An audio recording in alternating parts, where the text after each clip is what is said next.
Thank you. I'm Eric Schneiderman, the New York State Attorney General, and I am proud to be here today with a group of my colleagues in government and in the private sector as well, to announce that 6 months ago, when Sandy touched down, our office sent out notice to retailers all across the area that we were going to enforce New York's price gouging laws.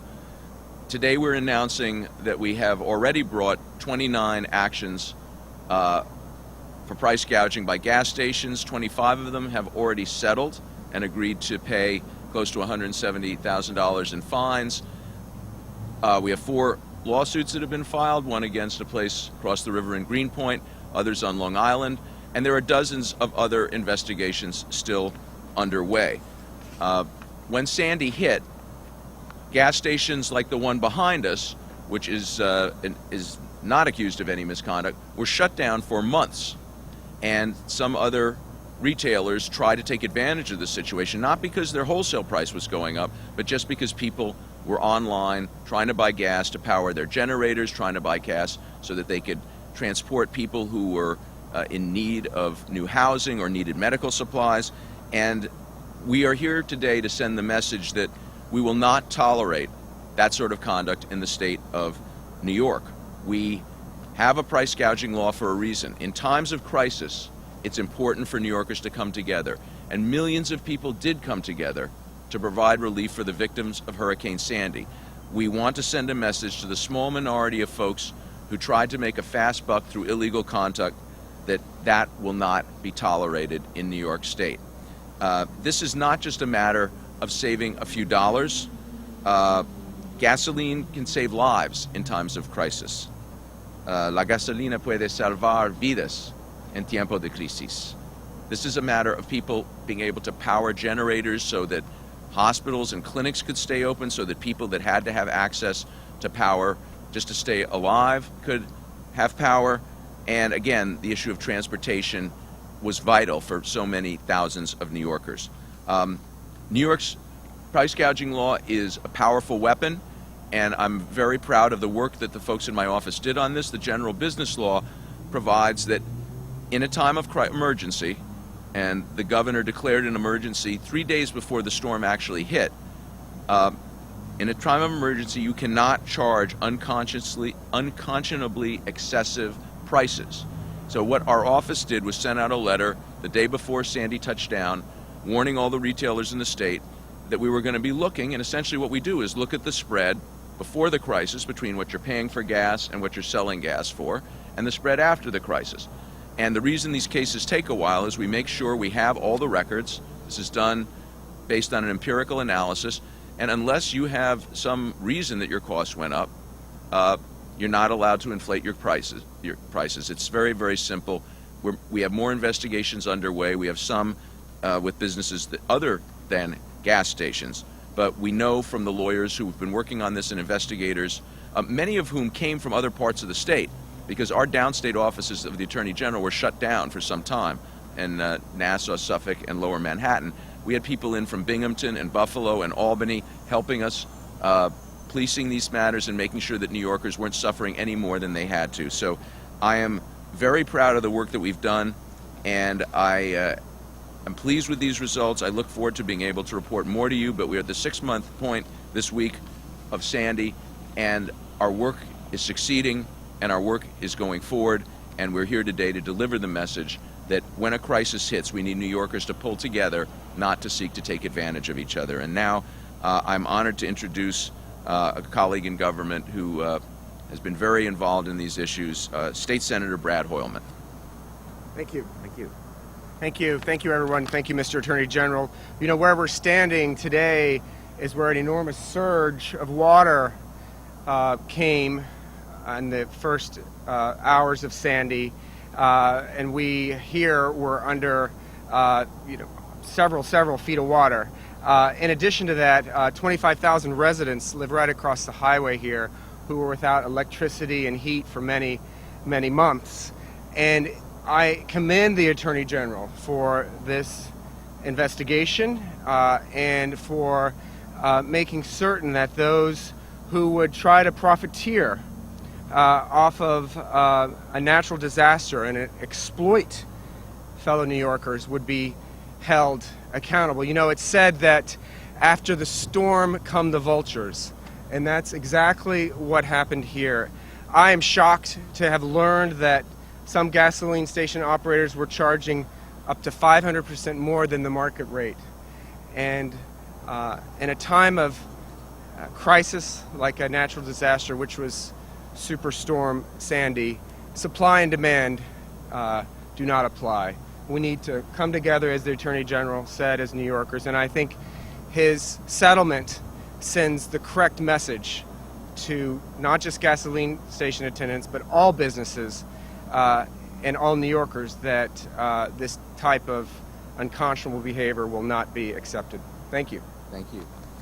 And now another great colleague in government, Assembly Member Brian Kavanaugh.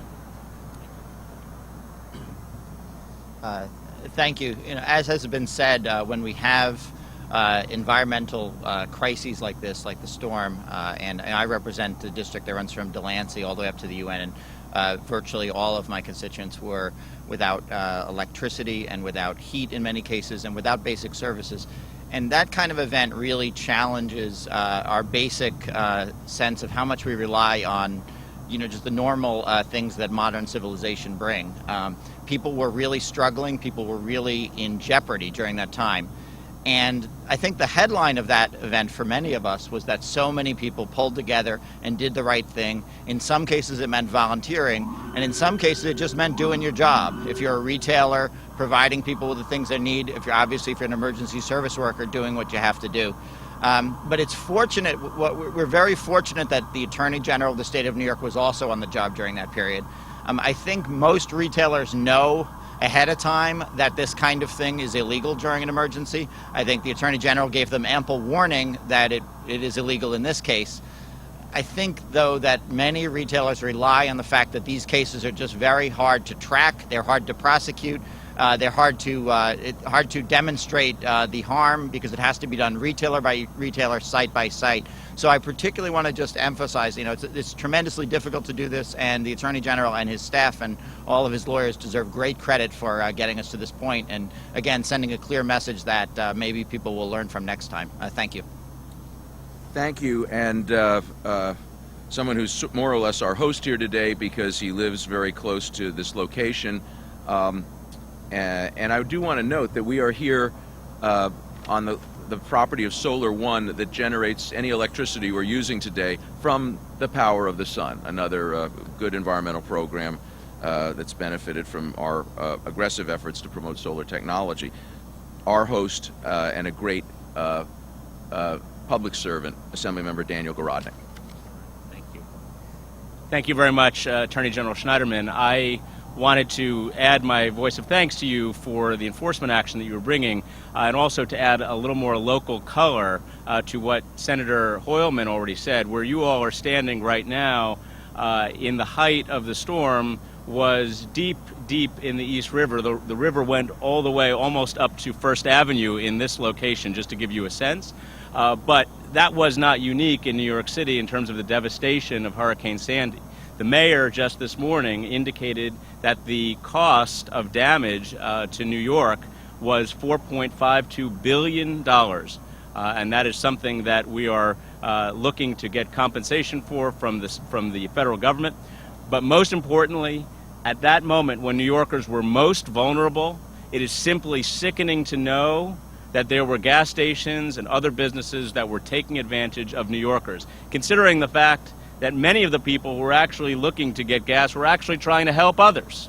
We saw that in the Rockaways. We heard about it in other parts of the city. So that's why this enforcement action was so important. And Attorney General Schneiderman, we thank you for that. And also know that your warnings before the storm, the fact that you've taken this enforcement action now, should serve as the proper warning to all those who would do harm to New Yorkers at the moment when they are most vulnerable, that they are not going to get away with it, and that this is a law that we're going to enforce. So thank you. Thank you very much. And now two folks who represent a very important industry, the taxi industry. First, the great commissioner of the New York City Taxi and Limousine Commission, David Yaski. I have to make a special note here. Some of the folks that were victimized worse than anyone else were people in the taxi industry, the livery car industry. They provided vital transportation services to thousands of people. They worked hard hours. They had trouble getting gas in many cases. They were also one of the best sources of tips for those of us in law enforcement who are seeking to deal with the situation. So with that, let me introduce Commissioner David Yaski. Thank you. I just simply want to add my voice too to say thank you, General Schneiderman, to you and to your superb staff. The Attorney General's office has partnered with the TLC and led the way on a number of fronts, and the city government in general, supporting our efforts and defending them. And I just want to thank you for this one, as Brian said, not just the enforcement action, but being on the spot in the first place. I think that the price gouging problem would have been a lot worse had you not been on the spot right there up front to tell people you're not going to get away with it. And now to back that up with these enforcement actions really makes the point. As you said, the taxis in those first few days after Sandy, when the subways were down, buses were down many places, the taxis and the livery cars, they were the only way for people to get around, the only way for people to get to the doctor and to get to their dialysis appointments, and the only way for people to get to the work that they needed to do. We needed them on the street, and they stood up. And and that was already with having to wait 2 and 3 hours in line to get gas. For people who had to wait in line to then have that add insult to injury by overcharging them is truly unconscionable. After Sandy, we saw that most New Yorkers said, "What can I do to help?" Here you have some unconscionable people who said, "What's in it for me?"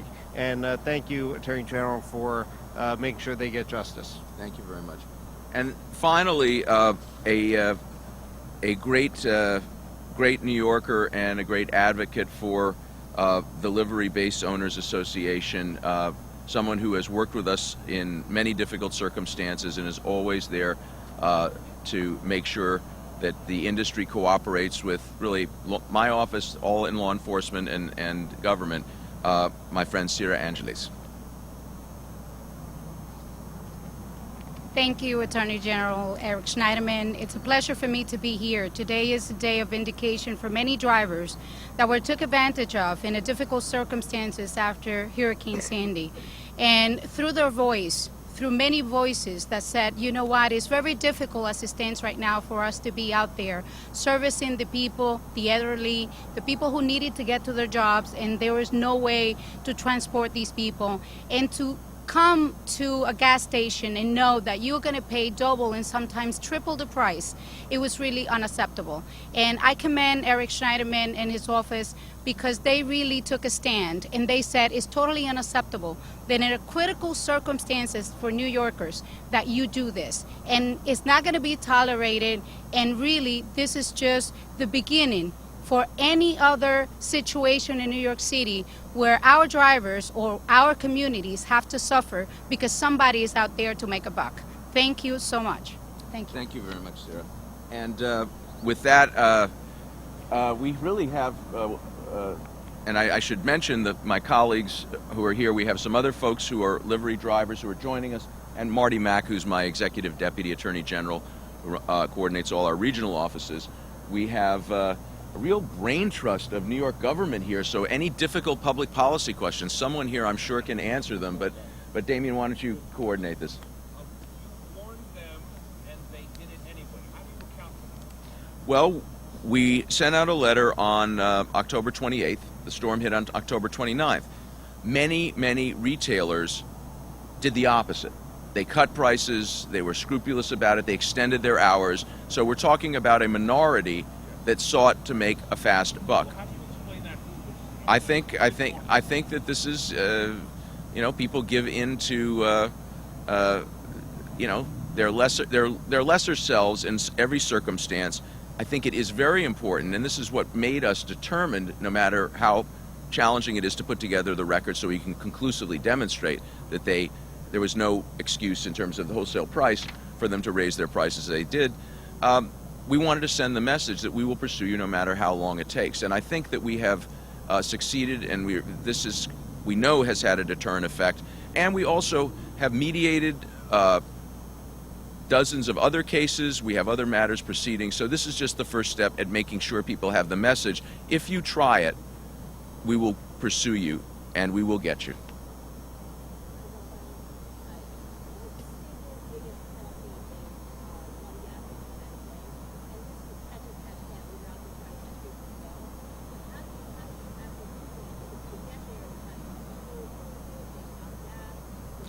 Well, it was challenging, but it was actually made easy by the fact that in addition to putting the retailers on notice, our notice told the public who they could contact to report what appeared to be unconscionably high prices.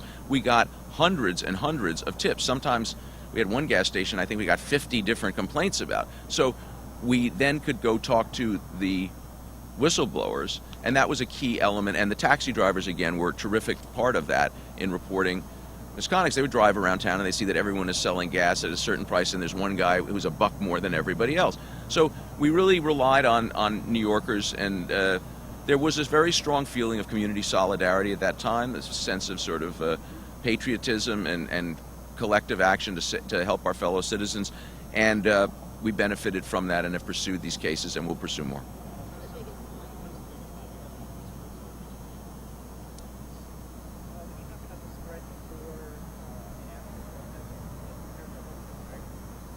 Yes, what they bought the gas for and what they were selling it for before the crisis, and you compare it to what they were buying the gas for and selling it for after the crisis. I mean, the price is in many gas stations, the wholesale price stayed the same, but the retail price went up substantially.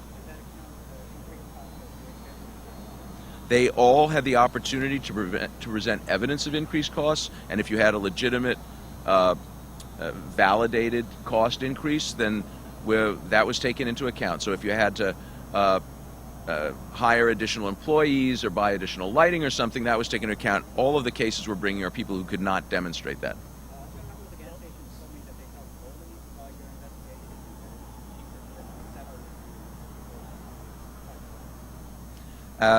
You know, there's a great expression in this town: "Ball don't lie." Gas prices don't lie. Everyone we brought an action against could not defend the unconscionable increase in their gas prices.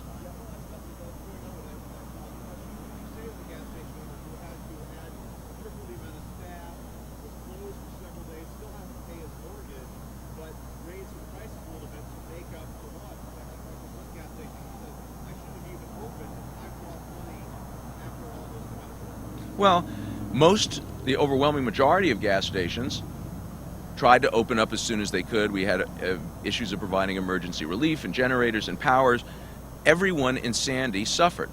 Everyone was suffering. And New Yorkers are pretty good overall about sharing suffering and trying to help people in times of trouble. There were some places that were giving things away for free just because it was the right thing to do in a time of crisis.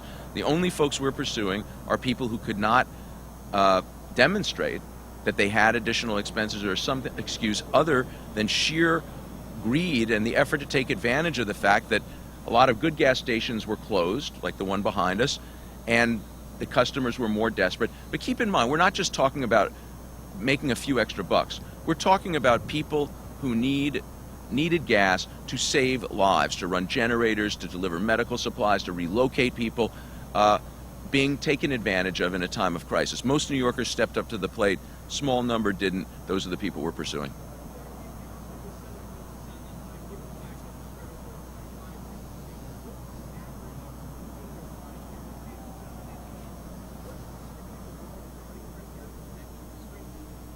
I think we have in the press release a list of the stations and what they paid that we make available to you. Look, a lot of these are relatively small businesses. We tailored the fines to make them tough enough to send the message, and obviously they've agreed to injunctive relief, so they're never going to do this again. And if they do, there are more damages that will be that they'll have to pay.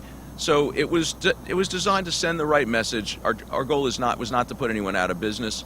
And again, I want to emphasize the overwhelming majority of New York businesses, including gas stations, really did do the right thing during this period of time. We can't let the good actors get the feeling that there's no law enforcement as to the bad actors. That's another aspect of what we're trying to, the message we're trying to send today.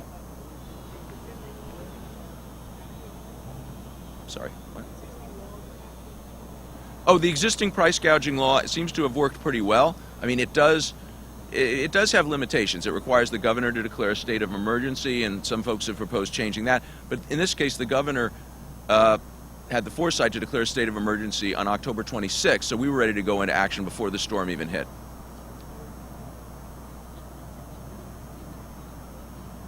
Between people who didn't settle got sued.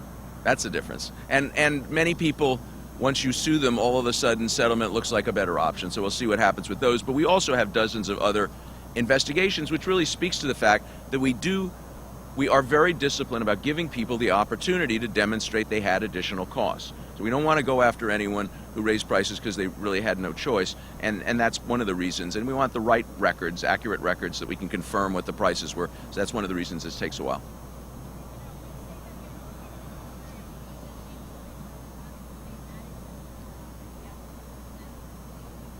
We are looking at any price gouging, and we have mediated cases in other industries. We have some open investigations in other industries, and we'll have more news about that as things move forward. The kinds of products that are scarce in a crisis, everything from hotel rooms to batteries to, other types of materials.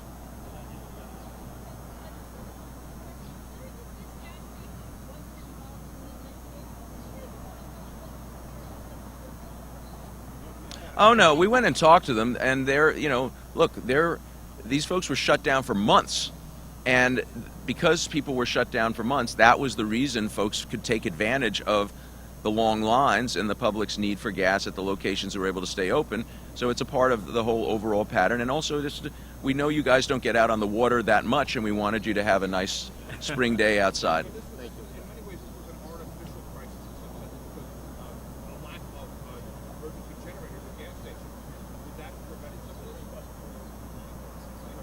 Yeah, we got any questions for any of these guys?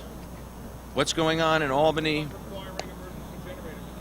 There has been some follow-up. As you know, there have been several other investigations that have gone on into this, and there was a report issued by a Moreland Commission on this, and that was addressing the generator situation was part of that report. Oh, thank you. I'm sorry you guys didn't get no.